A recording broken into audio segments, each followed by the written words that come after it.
मत करना अपमान के आसम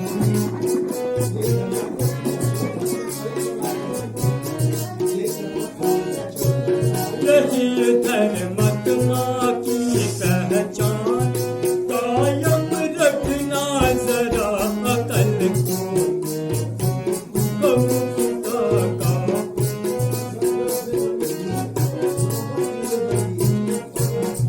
रखना अपने मन में धीर मत होना दिल में दिलगीर रखना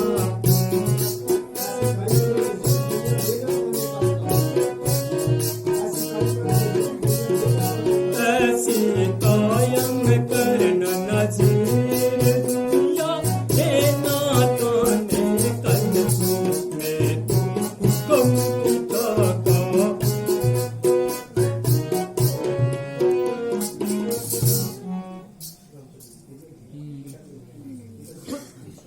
प्रिया जी पिताजी की आज्ञा से 14 साल के लिए वन में जाता हूँ और सबने तो इजाजत दे दी।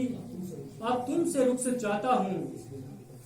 इसमें ना पिताजी का कुछ दोष है न माता पिता का कुछ कसूर है, बल्कि ईश्वर को इसी तरह मंजूर है।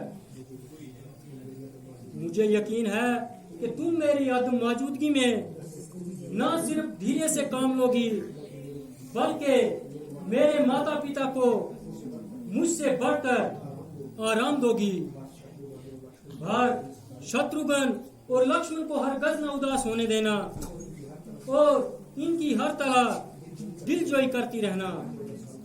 14 साल खत्म होते ही फौरन आऊंगा और एक पल भी देर ना लगाऊंगा।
प्राणनाथ, जो कुछ पिताजी की आज्ञा है उसके मुताल्लिक न मुझको एतराज है और न उनके काम में दखल देने का मुझको कोई मिजाज है। वो हर तरह से मालिक और मुख्तियार हैं, हम तो उनकी आज्ञा के ताबेदार हैं। आप बड़ी खुशी से उनके हुक्म की तामील कीजिए, मगर अपनी इस दासी को भी साथ चलने की आज्ञा दीजिए। जब आपका जंगल में क़याम है तो मेरा अयोध्या में क्या काम है? अगर आपको बनवास है तो मुझको भी बनवास है। मेरे लिए वही अयोध्या है जहां आपका निवास है। प्रिया जी, तुम जंगल की तकलीफ बर्दाश्त नहीं कर सकोगी, वहां बहुत कष्ट होंगे।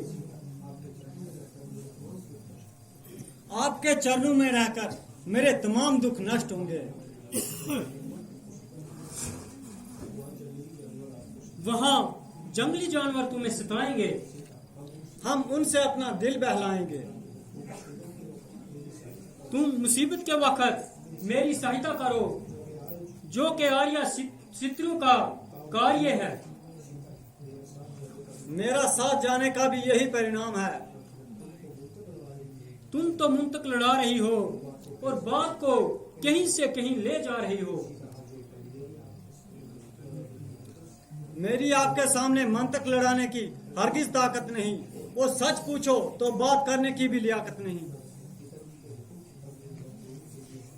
पिताजी के हुक्म की तामील हम दोनों के लिए है।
स्वामी जी, मुझे आपकी आज्ञा हर समय स्वीकार है, मगर अपने पतिव्रत धर्म से सीता लाचार है।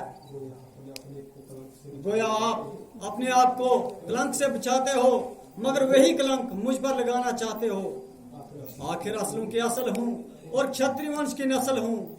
मरते मर जाऊंगी, मगर पिता जनक तथा माता धरनी के नाम को बट्टा न लगाऊंगी।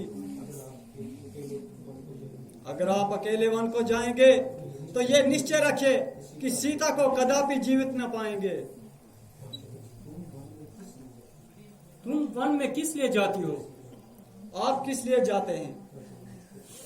मुझको पिता का हुक्म है। मुझे मेरी माता की आज्ञा है। तुम्हारी माता की क्या आज्ञा है?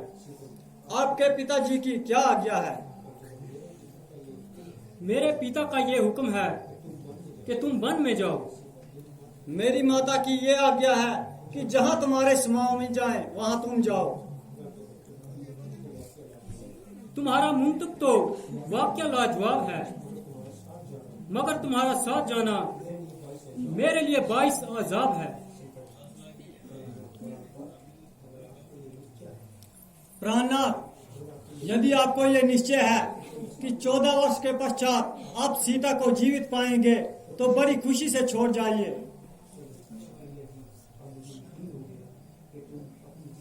अच्छा प्रिया जी, अब मुझे मालूम हो गया कि तुम अपनी जिद से नहीं टलोगी और जरूर साथ चलोगी।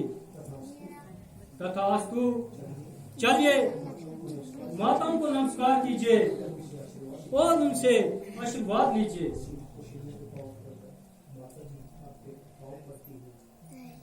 माता जी, आपके पांव पड़ती हूँ और आज्ञा के लिए प्रार्थना करती हूँ। बेटी, क्या कहूँ, रोते रोते आंखों का पानी खत्म हो गया और आए भरते भरते कलेजा भस्म हो गया। ना मालूम मैंने कौन सा पाप किया था कि तूने मुझे इस कदर संताप दिया है। अभी अपनी किस्मत को रो रही थी और उस पहले जख्म से निढाल हो रही थी। अब तो तुम भी साथ छोड़ने को तैयार हो गए।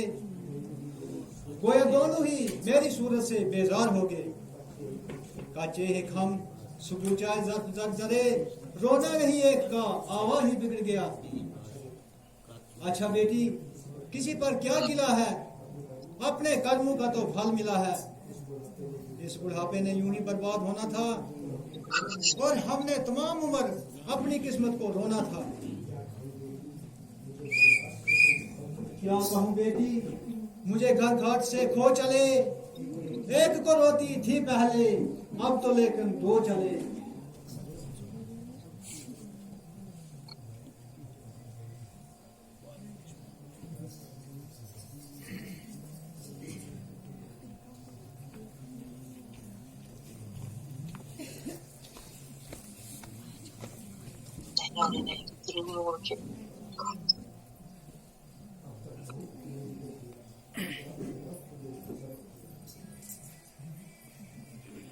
अब तक बहुत खूना जिगर पिया, बतेरा अपनी तबीयत पर जबर किया, मगर माताजी की हालत देखकर सीना चाक हो गया और कलेजा जलकर खाक हो गया।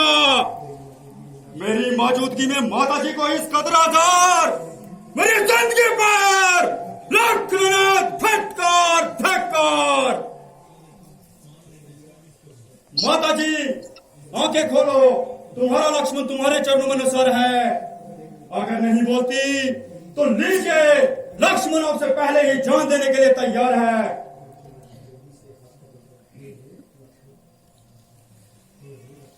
हे लक्ष्मण, जरा होश करो। इस कहे पान के क्या माने हैं?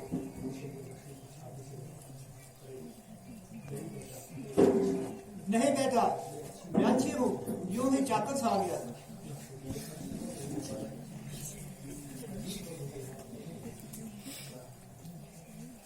अजीब उधर है, जबकि राम हर तरह से राज का हकदार है तो किसी दूसरे का इस पर क्या अधिकार है?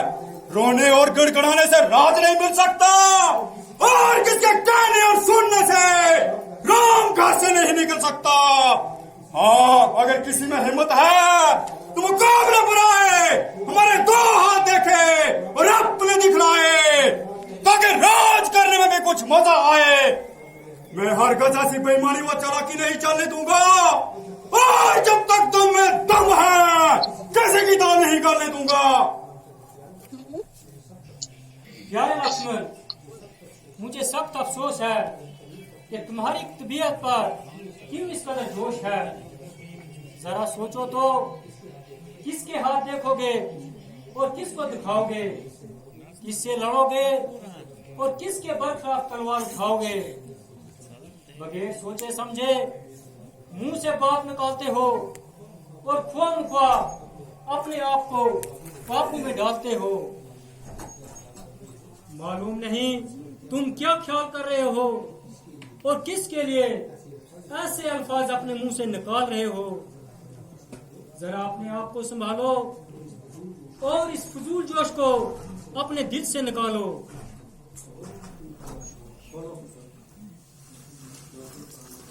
तमाम खानदान का नाश हो रहा है, जिसे देखकर मेरा कलेजा पाश पाश हो रहा है। उधर पिताजी की हालत बद से बदतर हो रही है, इधर माताजी जान खो रही हैं, और सीता बेचारी अलग पड़ी जमीन पर रो रही हैं। आपको ना मालूम कौन सा चाव चल रहा है, और उल्टा मुझे कह रहे हो कि तुम्हारा गुस्सा बेफायदा बढ़ रहा है। अच्छा, अगर यूं है तो यूं ही सही, इस तरह सारे खानदान का मिला मेट करके भारत जरूर राज करेगा और सूरजवंशी मुकुट अपने सर पर धरेगा। अगर धर्म और न्याय इसी का नाम है तो मैं भी एक एक को राज करने का मजा न चखा दूं, तो माता सुमित्रा का दूध एक दफा नहीं बल्कि लाख दफा हराम है। भाईजान, जरा गुस्से को दिल से निकालो और बात के हर पहलू पर अच्छी तरह नजर डालो। इसमें भरत का क्या कसूर है? वो बेचारा तो यहाँ से काले कोसों दूर है। तुम बार बार उसका नाम लेते हो और ख्वामख्वा उसको इल्जाम देते हो।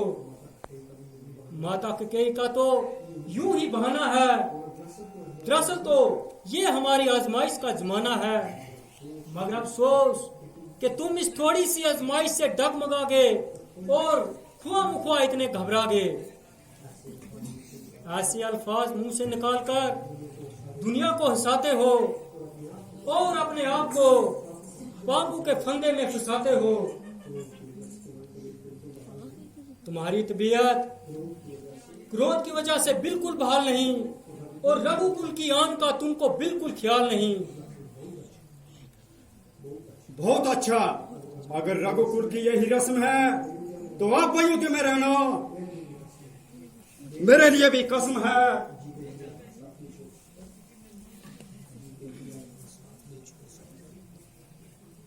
जीते जी आपका साथ नहीं छोड़ सकता और आपकी रफाकत से मुंह नहीं मोड़ सकता। अगर तुम भी साथ चलोगे तो भरत का क्या हाल होगा? लक्ष्मण से ये कैसा सवाल? इस हालत में उसका जिंदा रहना सख्त महाल है। लक्ष्मण उससे पहले ही जान देने के लिए तैयार है। तुम्हारी इस जिद से सारा खानदान बेचराग हो जाएगा।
दिल में हवस बिल्कुल रही ना, जाके लाने की कसम खाए।